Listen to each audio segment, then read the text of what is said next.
ರಾಜ್ಯದ 70% ಜನ ಸಮೂಹಕ್ಕೆ ಸೇವೆ ಒದಗಿಸುತ್ತಿರುವ ಗ್ರಾಮೀಣಾಭಿವೃದ್ಧಿ ಮತ್ತು ಪಂಚಾಯತ್ ರಾಜ್ ಅಧಿಕಾರಿಗಳು ಮತ್ತು ನೌಕರರ ನ್ಯಾಯಯುತ ಬೇಡಿಕೆಗಳನ್ನು ಈಡೇರಿಸದಿದ್ದರೆ ಅಕ್ಟೋಬರ್ 4ರಿಂದ ಗ್ರಾಮ ಪಂಚಾಯತ್ ಸೇವೆಗಳನ್ನು ಸ್ಥಗಿತಗೊಳಿಸಿ ಅನಿರ್ದಿಷ್ಟಾವಧಿ ಹೋರಾಟ ಮಾಡುವುದಾಗಿ ಕರ್ನಾಟಕ ರಾಜ್ಯ ಪಂಚಾಯತ್ ಅಭಿವೃದ್ಧಿ ಅಧಿಕಾರಿಗಳ ಕ್ಷೇಮಾಭಿವೃದ್ಧಿ ಹಾಗೂ ಸಂಬಂಧಪಟ್ಟ ಸಂಘಟನೆಗಳು ರಾಜ್ಯ ಸರ್ಕಾರಕ್ಕೆ ಎಚ್ಚರಿಕೆ ನೀಡಿವೆ. ಸುದ್ದಿಗೋಷ್ಠಿಯಲ್ಲಿ ಮಾತನಾಡಿದ ಕರ್ನಾಟಕ ರಾಜ್ಯ ಪಂಚಾಯತ್ ಅಭಿವೃದ್ಧಿ ಅಧಿಕಾರಿಗಳ ಕ್ಷೇಮಾಭಿವೃದ್ಧಿ ಸಂಘದ ಅಧ್ಯಕ್ಷ ರಾಜು ವಾರದ, ಗ್ರಾಮ ಪಂಚಾಯತ್ ಸದಸ್ಯರ ಒಕ್ಕೂಟದ ರಾಜ್ಯಾಧ್ಯಕ್ಷ ಕಾಡಶೆಟ್ಟಿಹಳ್ಳಿ ಸತೀಶ್, ಪತ್ರಾಂಕಿತ ಅಧಿಕಾರಿಗಳ ಸಂಘದ ಅಧ್ಯಕ್ಷ ಡಿಎ ರಮೇಶ್ ಮತ್ತಿತರರು ಪಂಚಾಯತ್ ಅಭಿವೃದ್ಧಿ ಅಧಿಕಾರಿಗಳು ಎದುರಿಸುತ್ತಿರುವ ಸಮಸ್ಯೆಗಳನ್ನು ಪರಿಹರಿಸುವಂತೆ ಮಾಡಿದ ಮನವಿಗಳಿಗೆ ಸೂಕ್ತ ಸ್ಪಂದನೆ ದೊರೆತಿಲ್ಲ. ಆದರೆ ಎಲ್ಲ ಸಮಸ್ಯೆಗಳಿಗೂ ಪಂಚಾಯತ್ ಅಭಿವೃದ್ಧಿ ಅಧಿಕಾರಿಗಳನ್ನೇ ಹೊಣೆ ಮಾಡಲಾಗುತ್ತದೆ. ಈ ಧೋರಣೆಯನ್ನ ಖಂಡಿಸಿ ಹೋರಾಟ ಮಾಡುತ್ತೇವೆ ಎಂದರು. ಪಂಚಾಯತ್ಗಳ ಜನಸಂಖ್ಯೆ 2 ರಿಂದ 3 ಪಟ್ಟು ಹೆಚ್ಚಾಗಿದ್ದರೂ 30 ವರ್ಷಗಳ ಹಿಂದಿನಂತೆ ಸಿಬ್ಬಂದಿ ಹೊಂದಿದ್ದು, ಇದರಿಂದ ಎಲ್ಲ ಹೊರೆ ನಮ್ಮ ಮೇಲೆ ಬೀಳುತ್ತಿದೆ.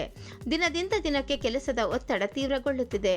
3 ವರ್ಷಗಳಿಂದ ಖಾಲಿಯಾಗಿರುವ ಪಂಚಾಯತ್ ಸಿಬ್ಬಂದಿಯನ್ನು ಭರ್ತಿ ಮಾಡಿಕೊಂಡಿಲ್ಲ. ಕಾರ್ಯದರ್ಶಿ ಮತ್ತು ಲೆಕ್ಕ ಪರಿಶೋಧಕರ ಹುದ್ದೆಗಳು ಖಾಲಿ ಇವೆ. ಪಂಚಾಯತ್ ಅಭಿವೃದ್ಧಿ ಅಧಿಕಾರಿಗಳ ವೃಂದ ಮತ್ತು ನೇಮಕಾತಿ ನಿಯಮಗಳನ್ನು ರಚಿಸುವಾಗ ಪಿಡಿಒಗಳ ಸಲಹೆಗಳನ್ನು ಪರಿಗಣಿಸಿಲ್ಲ.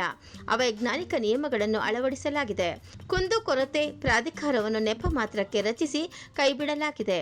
ನಮ್ಮ ಅಹವಾಲುಗಳಿಗೆ ಮನ್ನಣೆ ದೊರೆಯುತ್ತಿಲ್ಲ ಎಂದರು. ನನ್ನ ಹೆಸರು ರಾಜು ವಾರದ್, ರಾಜ್ಯಾಧ್ಯಕ್ಷ, ಕರ್ನಾಟಕ ರಾಜ್ಯ ಪಂಚಾಯತ್ ಅಭಿವೃದ್ಧಿ ಅಧಿಕಾರಿಗಳ ಕ್ಷೇಮಾಭಿವೃದ್ಧಿ ಸಂಘ ಮತ್ತು ನನ್ನ ಜೊತೆ ಎಲ್ಲ ವೃಂದ ಸಂಘಗಳ ರಾಜ್ಯಾಧ್ಯಕ್ಷರು ಕೂಡ ಇದ್ದಾರೆ.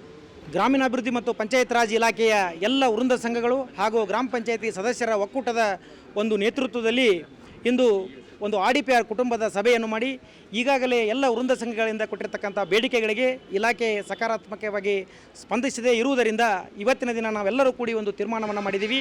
ಸೆಪ್ಟೆಂಬರ್ 30ರವರೆಗೆ ನಮ್ಮೆಲ್ಲ ಬೇಡಿಕೆಗಳ ಕುರಿತು ಗಡುವನ್ನು ಕೊಟ್ಟು ಅಕ್ಟೋಬರ್ 4ರಿಂದ ಫ್ರೀಡಂ ಪಾರ್ಕ್ ಚಲೋವನ್ನು ನಾವು ಕೈಗೊಂಡಿದ್ದೀವಿ. ಇಡೀ ರಾಜ್ಯದ ಎಲ್ಲ ಗ್ರಾಮ ಪಂಚಾಯಿತಿ ಪ್ರತಿಯೊಂದು ಹಳ್ಳಿಯಿಂದ ಎಲ್ಲ ನೌಕರರು, ನಮ್ಮೆಲ್ಲ ಗ್ರಾಮ ಪಂಚಾಯತ್ ಸದಸ್ಯರು ಈ ಒಂದು ಹೋರಾಟದಲ್ಲಿ ಭಾಗವಹಿಸ್ತಾ ಇದ್ದೇವೆ ಸರ್.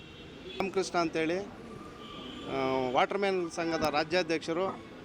ನಮ್ಮ ಹಳ್ಳಿಯಲ್ಲಿ ನಡೀತಾ ಇರ್ತಕ್ಕಂಥ ಸಮಸ್ಯೆಗಳು, ಗ್ರಾಮ ಪಂಚಾಯಿತಿಯಿಂದ ನಮಗೆ ಆಗ್ತಾ ಇರ್ತಕ್ಕಂಥ ಸಮಸ್ಯೆಗಳು, ನಾವು ಈ ಸಂಘಟನೆಗೆ ತುಂಬ ಆಭಾರಿಯಾಗಿದ್ದೇವೆ. ಯಾಕಂದರೆ ಇವತ್ತು ಎಲ್ಲ ಸಂಘಟನೆಯವರು ಸೇರಿ ಒಂದು ಕುಟುಂಬ ಮಾಡಿಕೊಂಡು ಇವತ್ತು ಮಾಡ್ತಾ ಇರೋದಕ್ಕೆ ತುಂಬ ಧನ್ಯವಾದಗಳು.